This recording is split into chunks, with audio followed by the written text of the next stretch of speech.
Yes, 348 Tennessee. Yeah, we got a copy on you. Yeah, we're talking on a Cobra 142. How's it making it? Oh, it's crystal clear. It sounds real good over here, man. I'd take the knobs off of it so you didn't be tempted to monkey with it anymore.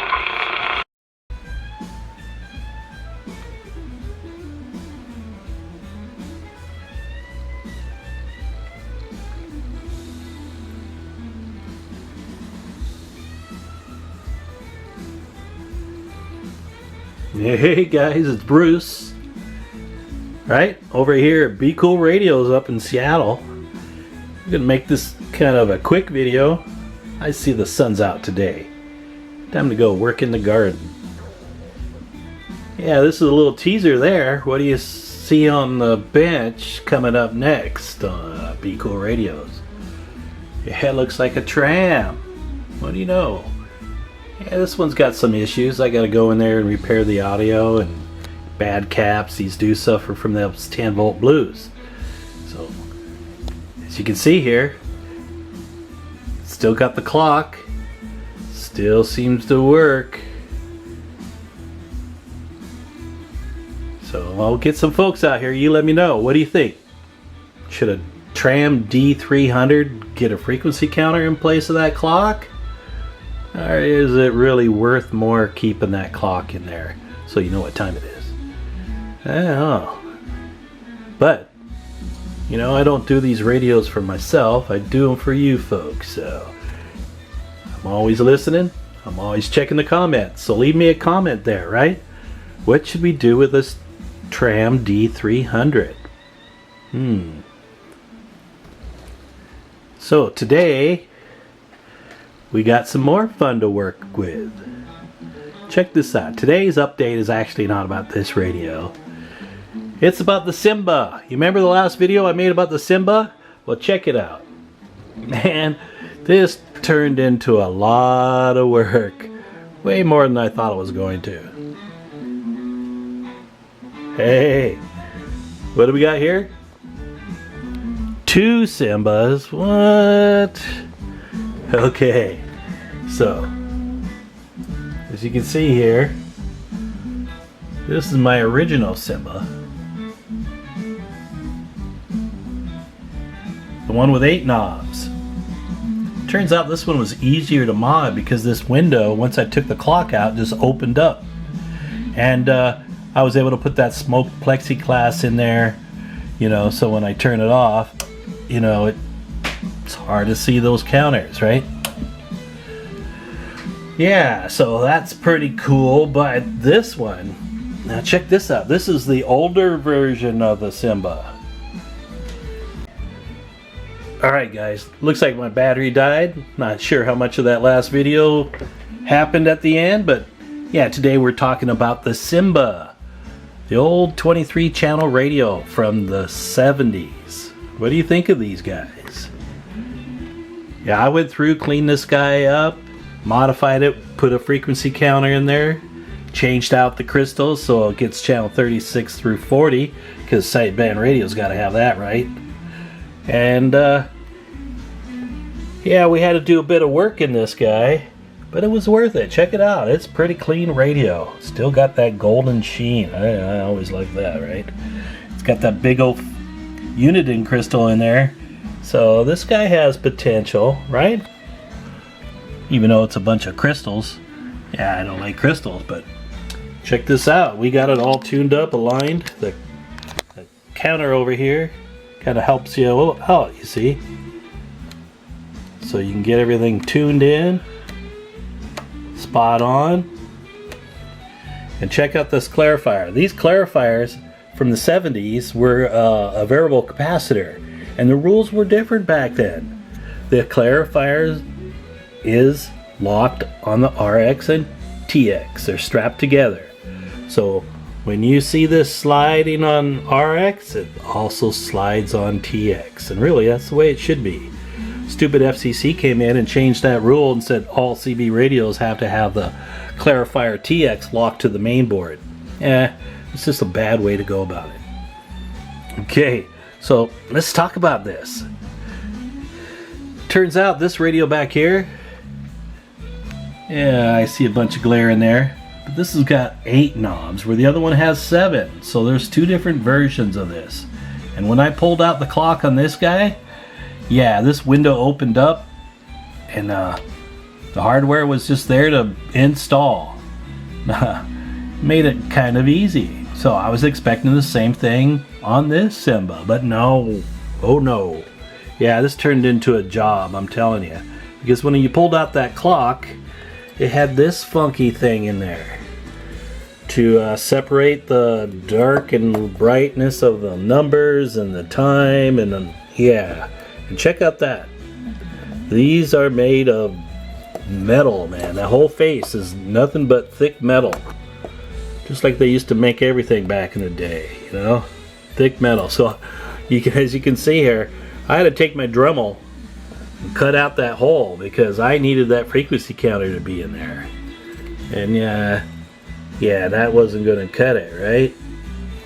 So yeah, we yanked that off. There had this little plastic plate in front of it. And yeah, you can see it took a bit of work. Well, I had a Dremel, but I you know, you got to be careful with that. So being so thick and whatnot. But I think it turned out okay. I wouldn't call this perfect, right? We just do the best we can. I think it turned out really good. The big difference here is you can see this one's missing a knob right there. So, yeah, I don't know if there's much of a performance difference between the two, but definitely the clock window had some challenges. I think it was worth it though. What do you think? Now, check this out. You know, the Simba goes way back to the early 70s, 1970, 71, I think they came out, something like that. Check out its bass microphone. Check this out. You ever seen one of these Simba microphones? Kind of reminds me of a Star Trek communicator, right? And check this out. It's got this beam me up, Scotty. So you can adjust the angle to your voice. It's got a big old element in there. This huge keypad. Another thing unique about these radios are they got a 3-pin mic. Yeah, over here I swapped that one out to a 4-pin. And I was going to do it to this radio too. But another fellow YouTuber, Boat Anchor, he was able to get me a couple of these. So that allowed me to fix this mic. 3-pin, wow. Because these radios were relayed. You really only need 3 pins. But what do you think of that mic, huh? Pretty cool. Oh yeah. This one's in really good shape too. Yeah, the audio on these aren't all that crazy. You know, it's a 2-transistor type push-pull amplifier. But, yeah, I think it kind of makes the whole look match, don't you? I like it. What else are we going to talk about this? Okay. Let me pull out the old manual here. This is manual number 53 from April 1974. The old CB Photofax. Yeah, we like these guys. They got a lot of good information in them. But what we're going to talk about today is we'll end a story on the cost of CB radios. How much should these radios be worth? Especially if they're working, restored, tuned up. Right? I get some folks telling me, hey, these things are overpriced. You shouldn't be selling them for so much, but I don't know if that's really true. And here's my thinking. This radio back in 1972 cost $489.95. That is a lot of money. If you calculate that to today's values in dollars, that's over $3,000 for a CB radio. And that's why the hardware was so nice. All that choice materials, chrome, metal. yeah, you got what you paid for in these things. New radios, it's all plastic, right? So, yeah, this thing was probably worth that much money back then. But most folks, they just could not afford $500 for a CB radio on a paper route money, right? But let's talk about that a little bit more. Hey, check this out. 1968 Chevy Nova. Yeah, my dad got me this car for graduation. And it was a used car at the time. I think he paid $1,000 for this car. But you know how much a 68 Nova costs brand new? You remember these cars, right?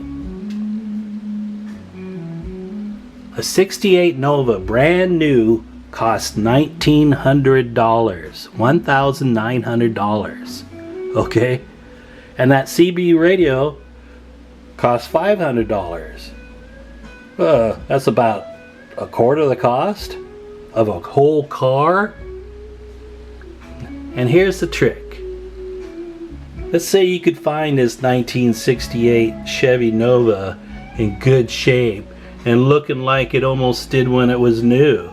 You know, not new, but restored and running the way it should. How much would this car cost? $20,000 to $30,000. I've seen them for $50,000 now for a Chevy Nova. Yeah, that had me kind of scratching my head there. But that's what happens over time. Collectibles of quality items just go up in value, not down. So why would a Simba radio that cost $500 be only worth $100 today if it's working and tuned and all that stuff? Yeah, I know it's only worth what somebody's willing to pay for it. This is true. But just to get your reference right? 68 Chevy Nova with a V8 engine for under $2,000. So everything's gone up. Even a new car today costs what, $30,000, $40,000 bare minimum. So yeah, that's times 10, times 20 almost. So yeah, I'm just gonna try to let you guys know these old radios, you know, like the old Cobra, this had a lot of hardware and really for its day a lot of high-tech innovation. So yeah, a Cobra 2000 today should probably be worth at least $1,000, but they're about $500 when they were brand new. So that tells me they're really closer to $3,500 if you could buy one new, right? Okay. Yeah, just something to chew on there. I know, us CB guys, we're kind of cheapskates anyway, right? Yeah, that's why we talked on the CB and not the ham. But, you know, we've all grown up. Things have changed. But I love these CB radios. Gotta keep them working. So give me some feedback, guys. What do you think about my thoughts there? What do you think about these radios? Even a 23 channel radio is pretty cool, I think. And they don't quite get the performance of those PLL units, you know? A little harder to keep in tune. But look at all that. Beautiful radio. Alright, 73s, guys. This is Bruce over in Seattle, Washington. 73s. See ya.